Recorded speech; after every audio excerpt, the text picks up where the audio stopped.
કાલથી રાજ્યમાં વધશે ગરમીનું જોર। 8 શહેરોમાં ગરમીનો પારો 36 ડિગ્રીને પાર। અમદાવાદમાં મહત્તમ તાપમાન 36.6 ડિગ્રી।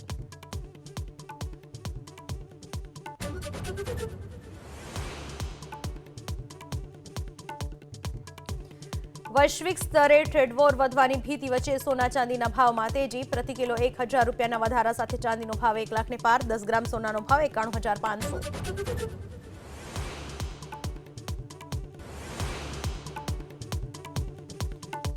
મેક્સિકોમાં પૂરથી ભયાનક સ્થિતિ। અનેક વિસ્તારો પાણીમાં ગરકાવ। પૂરના પાણીમાં તણાયા વાહનો। રનોસા વિસ્તાર સૌથી વધુ પ્રભાવિત।